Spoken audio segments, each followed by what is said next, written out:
আবারও সাত সকালে মর্মান্তিক দুর্ঘটনা, গাছ পড়ে মৃত দুই। হাওড়া পুরসভার ভিতরে গাছ চাপা পড়ে মৃত্যু দুজনের। মুখ্য পুর প্রশাসকের দপ্তরের সামনে ইউক্যালিপটাস গাছ আচমকায় ভেঙে পড়ে ভোরবেলা। উমেশ মাহাতো ও নূর মোহাম্মদ নামে দুই অস্থায়ী কর্মী চাপা পড়ে। ঘটনাস্থলে পুলিশ দেহ উদ্ধার করা হয়েছে। গাছটি অনেকদিন ধরেই হেলেছিল। অফিস টাইমে এই ঘটনা ঘটলে আরও অনেকে জখম হওয়ার সম্ভাবনা ছিল। বিপর্যয় মোকাবিলা দপ্তরের কর্মীরা গাছটি সরাবার কাজ শুরু করেছে। অন্যদিকে বিজেপির তরফ থেকে দাবি করা হচ্ছে যে গাছটি বিপজ্জনক অবস্থায় ছিল। দীর্ঘদিন ধরে পৌরসভাকে জানানোর পরও কোনো ব্যবস্থা নেওয়া হয়নি। তবে পুরসভার তরফ থেকে পুর প্রশাসক মণ্ডলের চেয়ারম্যান সুজয় চক্রবর্তী জানান, যেহেতু গাছটি সজীব গাছ ছিল সেহেতু ভেঙে পড়ার আমরা কোনো সম্ভাবনা দেখতে পাইনি, তাই জন্য কাটা হয়নি। কিন্তু এরকম একটা দুর্ভাগ্যজনক ঘটনা যে যথেষ্ট বেদনাদায়ক, এবং আমরা মৃত ব্যক্তিদের পরিবারের পাশে পৌরসভার পক্ষ থেকে সব রকম সাহায্য নিয়ে থাকব। আর্থিক যে কম্পেনসেশন সরকারি নিয়ম মেনে হয় সেটাও আমরা তাদেরকে অফার করব। বাট এটা একটা মোস্ট আনফর্চুনেট অ্যাক্সিডেন্ট। এটা ভোরবেলা হয়েছে, এই 5:45 এরকম, 5:50।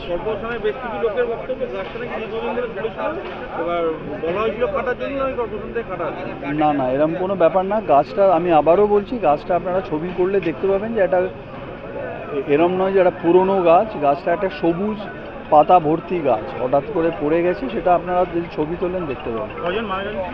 দুজন মারা গেছেন। আমাদের নূর বলে একটি ছেলে মারা গেছে, মাহাতো বলে একটি ছেলে মারা গেছে। একজন পার্মানেন্ট, একজন অস্থায়ী, একজন কন্ট্রাকচুয়াল, একজন পার্মানেন্ট। আহত একজন হয়েছেন, বাট তাকে ওই ফার্স্ট এড করে তাকে আশা করছি আমরা ছেড়ে দিতে পারব।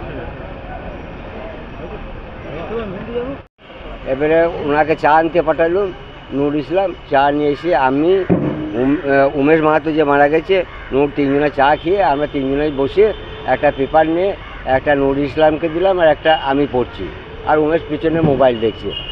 দেখার পর হঠাৎ কোনো শব্দ নাই, কোনো কিছু নেই। আমার কপালে দেখছি গাছের পাতা। গাছের পাতা কেন?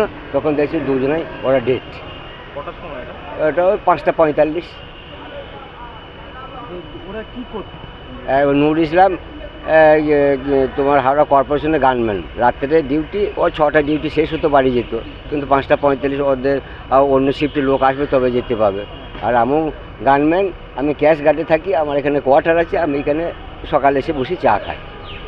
তারপরে কি করে জানা জানি হঠাৎ গাছটা হুড়মুড়িয়ে ভেঙে পড়ে? হুড়মুড় কোনো শব্দ নেই স্যার, একবারে বুঝছি। আমার কপালে যখন গাছের পাতা কেন, তখন একবার অলরেডি পড়ে ওরা ডেট হয়ে রয়েছে। হ্যাঁ, একজন মারা গেছে আর একজন জ্যান্ত ছিল। ওকে আপনারা নিয়ে যাস না, ওই রাস্তাতেই হসপিটালে যেতেই মারা গেছে। গাছ কি বড় গাছ ছিল নাকি? হ্যাঁ, বড় গাছ। কত পুরনো গাছ হবে? কত পুরনো তো অনেক দিনকার গাছ হবে, মোটামুটি তো 30। অবস্থা কি ছিল? ঠিকঠাক ছিল নাকি? না, গাছের অবস্থা খারাপ ছিল, একবার জীর্ণ অবস্থা। আপনারা তো কর্পোরেশনে চাকরি করেন, হ্যাঁ। আপনারা কি জানিয়েছিলেন যে গাছ যে কোনো সময়? হ্যাঁ, যারা গেটে ডিউটি করে ওনারা বলছে হ্যাঁ আমরা জানিয়েছিলাম। কাকে জানিয়েছি ওরাই জানে।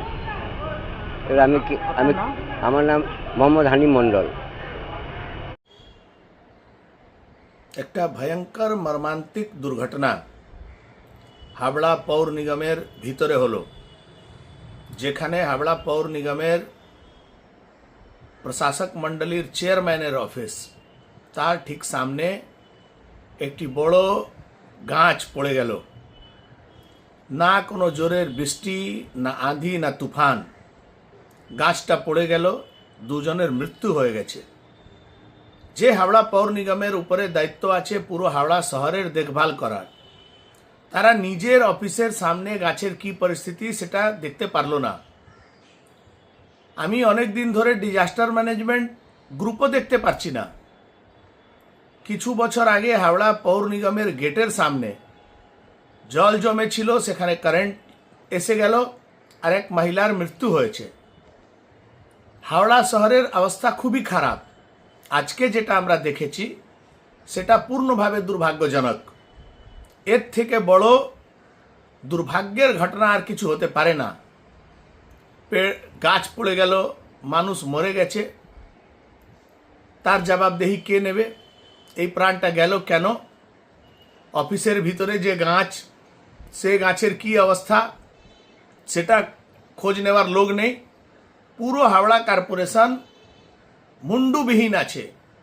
পুরো শহরটা জায়গা জায়গা জল জমছে, রাস্তাঘাটের অবস্থা খুব খারাপ, চারিদিকে হাহাকার আছে।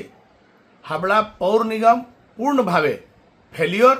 আর এই যে দুটা মৃত্যু হয়েছে, এই মৃত্যুর দায় কিন্তু হাবড়া পৌর প্রশাসককে, হাবড়া কর্পোরেশনকে নিতে হবে।